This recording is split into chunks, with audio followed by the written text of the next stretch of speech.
Yo, what's up mga kaibigan? Nali na tayo magkwentuhan. Ngayong season, manalo o matalo man nga ang Los Angeles Lakers ay consistent ang performance ni Anthony Davis. Sa LeBron James at Austin Reeves naman ay basically may isang bad game pa lang sa season na ito offensively. Ganun pa man, isang bagay na consistent manalo o matalo man ang Lakers ay ang konting produksyon ng kanilang bench players. Ang Lakers starter ay number 1 sa best scoring starting 5 sa buong NBA. Subalit second to the last naman ang kanilang bench. Epekto ba ito ng kanilang 9-man rotation? Well, posible. Subalit last year pa nga ang problema na ito. Halos wala talagang ambag sa opensa ang tulad nila Gabe Vincent, Cam Reddish at iba pa sa Lakers bench.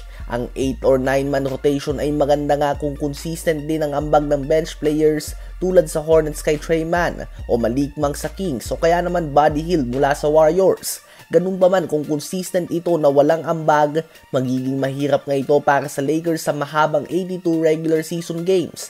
Sila ay may record ngayon na 4 wins and 3 losses. 1 win and 3 losses nga sa last 4 games. Ang next game ng Lakers ay laban sa Memphis Grizzlies at Philadelphia 76ers. Ngayon ay tumungo naman tayo kay Giannis Antetokounmpo at sa Milwaukee Bucks. Kahapon nga ay muli nilang natanggap ang talo kontra sa Cleveland Cavaliers. 2 straight loss nga para sa Bucks laban sa Cavs. Bukod sa kanilang opening game laban sa Philadelphia 76ers na walang Joel Embiid at Paul George, wala pa nga silang naipapanalo na game mga kaibigan. Dahilan kung bakit may record lamang sila ngayon na 1 win and 6 losses, including ang 6-game losing streak o 6 na magkakasunod na talo.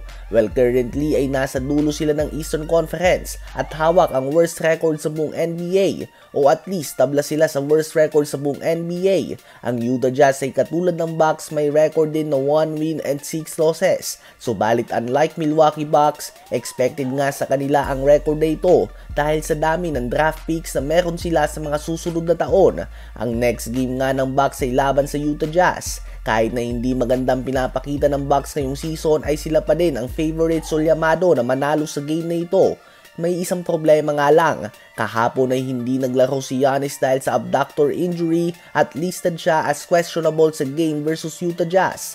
Subalit with or without Giannis ay sila nga ang favorites na manalo at kailangan nilang manalo lalo na't masusundan ang Utah Jazz ng New York Knicks at Boston Celtics sa kanilang schedule. Probably ang dalawang inaasahan na team na magkikita sa East Finals kahit na may perfect 8-0 start ng Cleveland Cavaliers.